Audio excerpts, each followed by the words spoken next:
views expressed on this program are those of the hosts, guests, and callers, and are not necessarily those of this station, its management, or other advertisers. You're listening to Transformation Talk Radio.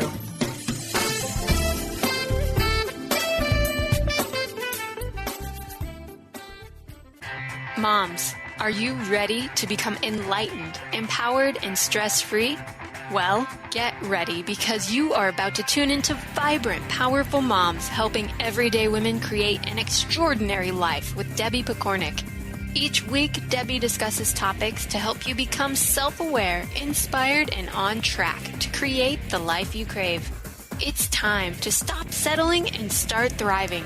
And it all begins now on Transformation Talk Radio.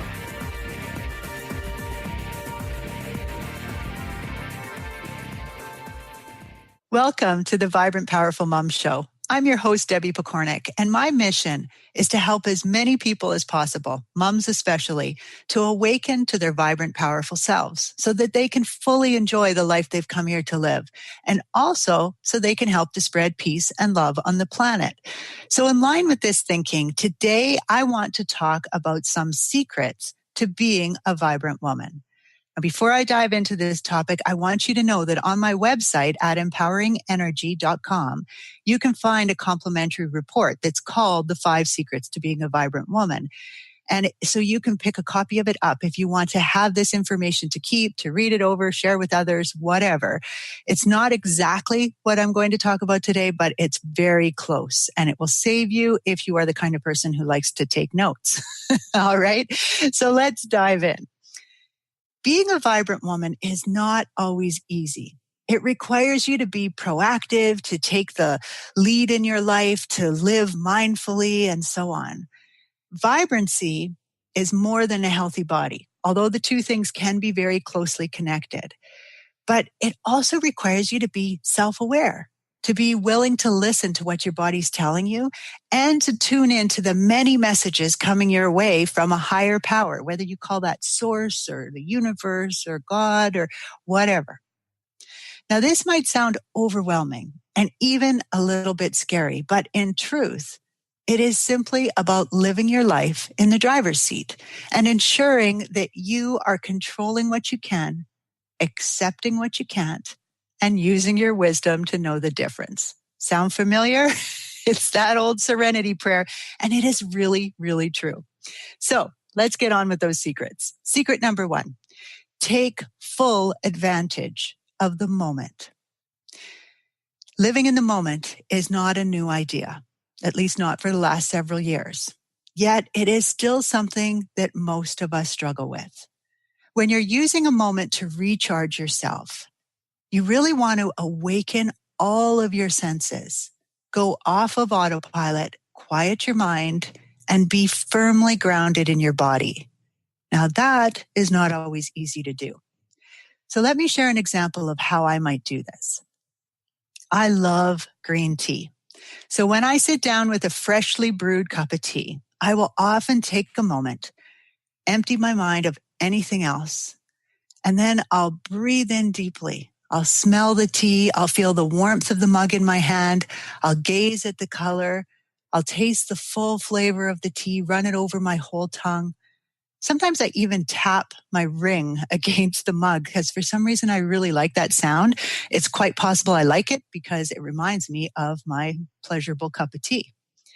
And then I take one more step. I'll visualize a cord going from my tailbone down deep into the earth and anchoring me there. That's how I get fully grounded. Now, sometimes I might even take this a step further because I know that I love the sun and I love the feeling of grass beneath my feet. So when I can, which is not right now because there's actually snow outside where I live, but I might take my cup of tea outside, stand on the grass, close my eyes, turn my face up and soak in the sun's rays. And while I'm doing this, I listen to the birds. I hear the breeze in the trees. I feel the breeze on my skin. I feel the grass under my feet. I smell the earth. I smell the tea, and so on. Now, I call this in the moment for a moment. And the more moments like these I can create in a day, the more vibrant I feel. Now, in my opinion, it would be impossible to always tune into everything. I think we drive ourselves crazy. So if you think about it, like right now, in fact, while I'm talking to you, in order to take full advantage of the moment, I'm purposely tuning out other things in my environment. So my eyes are flitting from my notes to the time to a window that looks outside, which I'm not really seeing anything outside.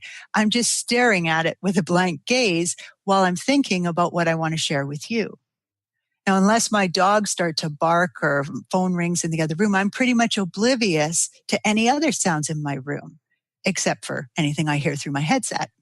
So my point is, sometimes to really be in the moment, you need to focus in fully on what you're doing. Eliminate any of those distractions that aren't necessary for you to do the work at hand. So the key piece is to taking full advantage of the moment. Know what you need to be successful and focus in on that. Remove as many distractions as you can. Quiet your mind of any extraneous, life-draining things. This is a big thing. Stop worrying about something that's going to be happening in the future or really pondering over and over again that maybe argument that you had that morning with your partner or with your child, or going through your to-do list and thinking about your day and the overwhelm that comes with that. When you tune out of all of those kinds of things, your brain is able to really work on whatever it is you're doing in that moment. And so it allows you to use your power to help you make things happen in the here and now. And that's the only place where you can really do anything. So when it comes to living a vibrant life, tune into your senses as often as you can. Consciously shift off autopilot when you can, especially in those little pleasurable moments. You want to find them and you want to net them wherever you can. Quiet your mind of the chatter, the unnecessary stuff, and do what you can to get grounded. When you put your full focus on the moment itself, you will get more done. You will do better work. You will feel more connected to the person you're spending time with, and you'll let your radiant self shine through. Secret number 2, learn how to release stress and rejuvenate yourself on the go. Stress has become such a big deal for most of us. So many people are experiencing major health issues, burnout, breakdowns, all kinds of things from stress. It really affects how we parent, how well we communicate, our ability to perform, and on and on and on. However, stress also motivates you to get things done. It lets you know when you're taking on too much, and it can help you out when extra stamina is required. Stress actually arises every time you try something new, including a new job, moving, holidays, going on a trip, if you've just had a baby, or maybe you're just pregnant for the first time, even second time, third time, doesn't matter, still stressful. Trying a sport or even learning a new computer game. Everything new that you do because of that learning cycle can cause you extra stress. In fact, stress is so closely connected with every aspect of your life, it makes sense that you learn how to live with it rather than thinking you need to eliminate it from your life. The problem is you may not know how to tune into your stress level and listen to what it has to say. So for example, let's just say you're stressed because of a deadline at work. You know that this is stressful for you, but you also really enjoy your job and you recognize that this is part and parcel of what you signed up for. So you're busy troubleshooting and, fixing whatever needs to be fixed and racing around from here to there, and you're in your element. You're stressed, but you're loving it. Now let's say you get a call from the school that your child's eye is looking a little pink. So you better come pick them up, take them to the doctor, because you have to make sure it's not the dreaded and very contagious pink eye. Suddenly, that stress isn't feeling so good. You're not super concerned about the pink eye at this moment because he was fine this morning when he left for school, but you're very concerned about your deadline and the fact that you now have to create a plan to deal with this situation. maybe you're going to have to leave work, and maybe you'll have to find a walk-in, which means you could end up spending the whole afternoon sitting in the waiting room. Not to mention the school has now kind of made you feel dirty because someone can't tell you that your child or something about you is contagious and not make you feel kind of dirty. Your child is probably super anxious, you suddenly realize, because he hates being singled out in any situation. So he's going to be impossible to live with. Oh, and what if you're wrong? What if he really is sick? What kind of parent ignores their child's puffy red eye just because they have something important going on at work? Can you see how because you were stressed that this new situation immediately took you into a too stressed zone and made you start to worry, to second guess yourself, to think about all the problems? And this could be like 3 minutes after you got the phone call from the school. So the call from the school on its own might not have been a big deal. But when you add it to the rest of your circumstances and this runaway brain, trouble can arise. So I like to teach people to notice their elastic. And I'm not going to go into this because it is available in this handout on my website that I mentioned. So you can go to empoweringenergy.com and get that handout if you want. But what I want you to know is knowing how your elastic works helps you to figure out what your sweet spot is. In other words, what's the amount of stress that you can have in your life so that you feel motivated and purposeful and get things done without actually causing you health concerns and other problems that make you spin out of control?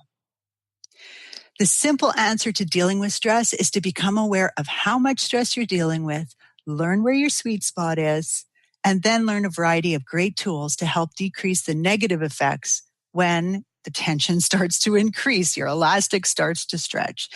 Now, you want to have tools you can use in any situation. So if running is what you like to do when you're feeling stressed, in this case, it's not going to be a great answer unless you have to run from work to the school, right? And so you don't want to only have running in your basket of tools. So I always encourage people, have a lot of really great tools that you can use in any different situation, whether you're in a meeting or whatever. So here's some of my favorites. Deep breathing. There's so many different wonderful ways to breathe that can help you to release some of the tension.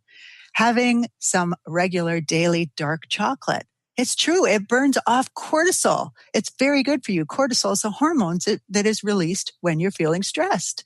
So having a piece, just about an ounce, is really good for you. That has to be really dark, I'll warn you now, but it's still well worth it, I think. Vitamin C also helps to burn off cortisol. Being mindful, meditation, yoga, walking barefoot in the grass, or even just going for a walk out in nature really helps me. Petting an animal, spending time with friends, having a quality hug, laughter. Becoming aware of how stress feels in your body, where you feel the tension, how far your patience level drops when these things happen can help you to take action and spend more time in the sweet spot. And that will help you to be vibrant. Secret number 3, become aware of foods that strengthen you as well as those which steal your glow. You truly are an individual, especially when it comes to what fuels you the best. I don't do well with dairy, gluten, or beef, but that doesn't mean that that'll be true for you. Learning what your needs are is an important part of self-awareness. There's so much information out there today on what's good for you, what's bad for you, what's dangerous, what's life-enhancing, and it keeps switching all around. So that in itself can be really stressful because you don't know who to believe. So my answer is to take charge and figure it out for yourself. There's some really simple tests that can be done, like where you send some hair in, just pull some out of your head and put it in an envelope and send it in, and they do an analysis on it, and they'll come back and tell you what foods weaken you, what foods strengthen you. They even includes things like water. It's not just foods. You can also have blood tests done, and there's even live blood cell analysis where you actually go and they just prick your finger and get one little drop of blood and take a look at it. Kinesthetic muscle testing is another very effective way to figure out what foods strengthen you and what weaken you. So you can become a detective on your own and start figuring out what strengthens you and what weakens you. You might even want to try an elimination diet where you take everything, well, not everything, because that wouldn't be healthy, but you take lots of things out and then you slowly start adding them back in. I try to do a detox where I take all sugar and gluten and dairy and alcohol and caffeine and so on. I try to do that every year, once a year, just to reset my body and get it all working really great. Now, if this sounds like too much work, start by noticing what you're eating and how much of it's processed versus whole foods.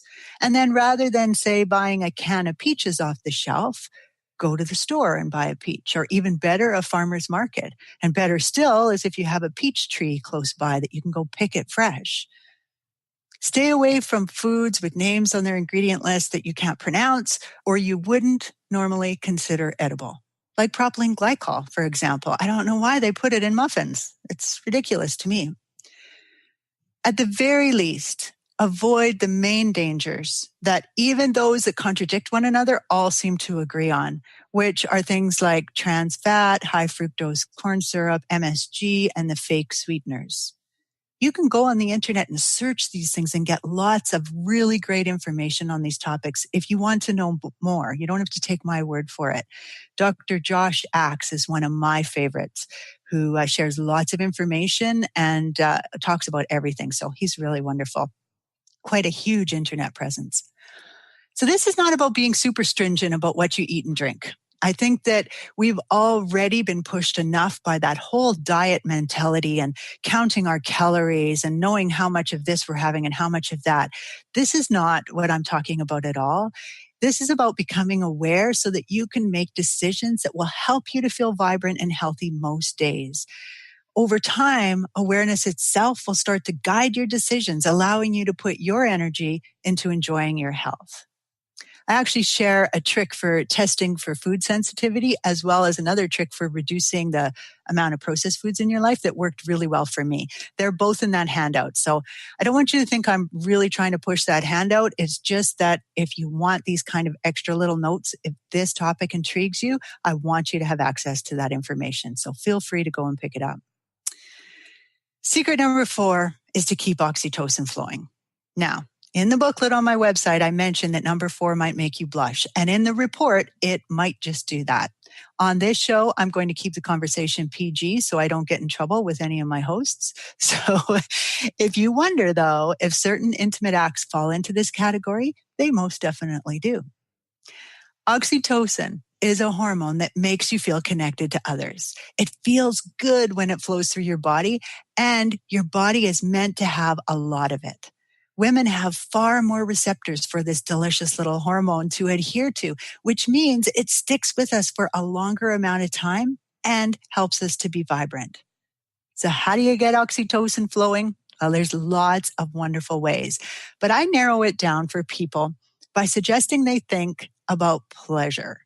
Anything pretty much that they associate with pleasure will likely get the oxytocin flowing. In fact, I usually say pleasure and oxytocin often arrive at the party together.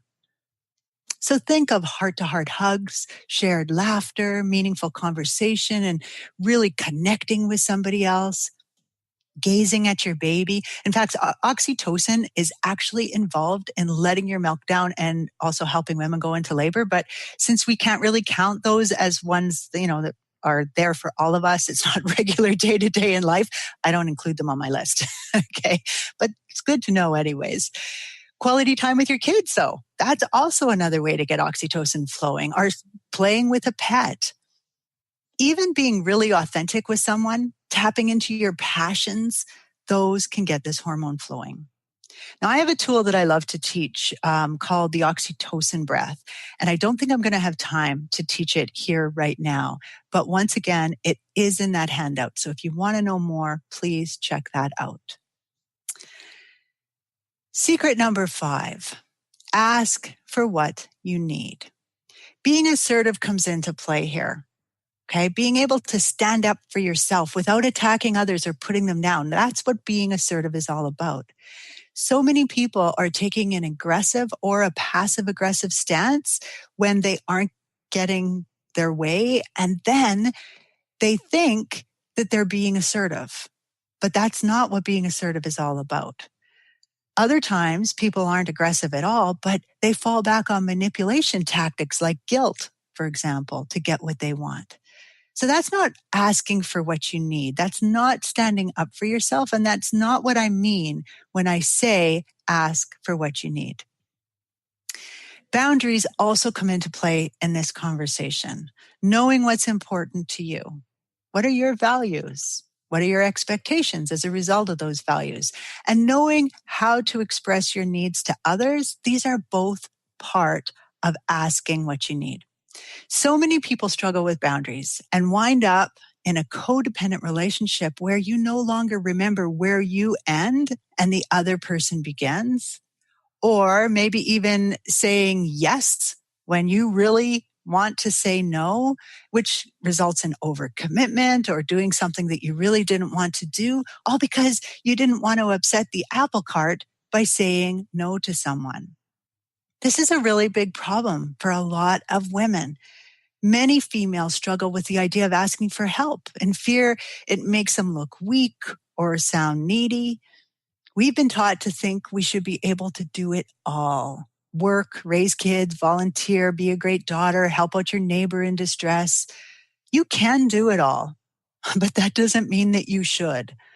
Asking for help can strengthen your relationships, teach great skills, and make your to-do list more doable. So ask for the help that you need.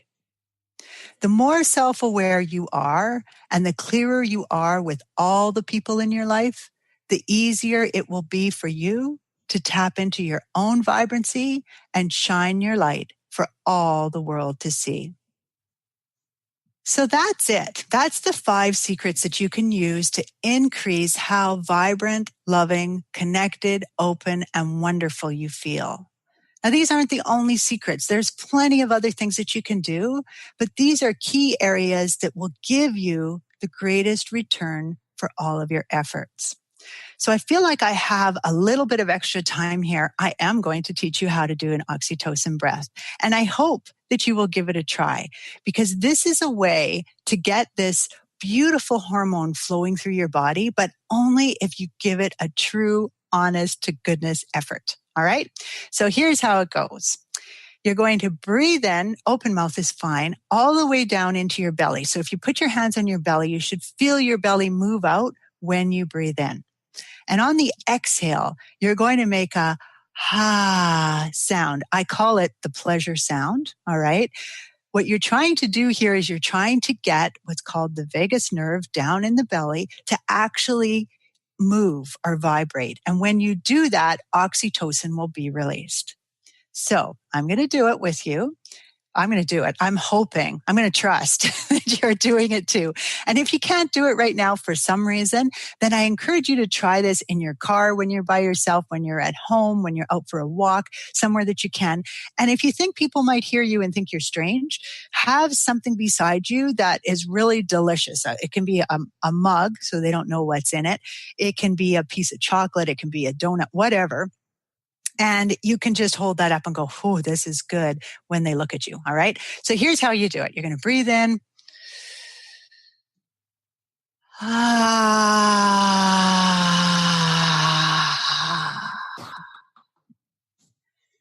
Now, for you, you're going to need to do it at least 2 more times.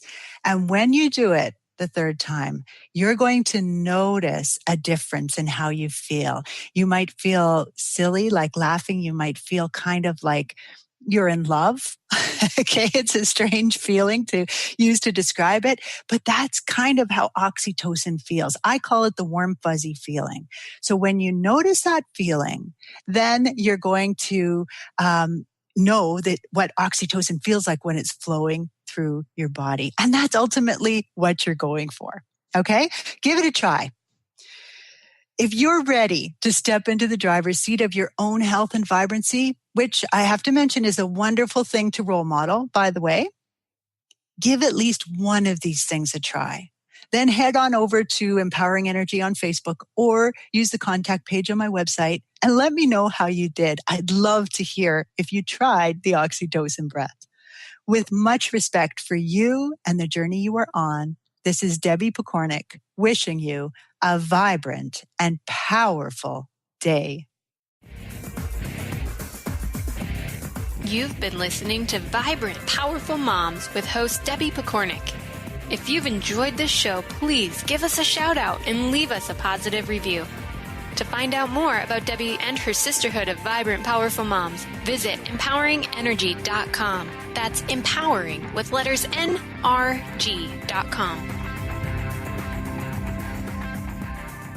This is Debbie Pokornik with a moment for standing in your power. Self-control begins with noticing how different feelings present themselves in your body.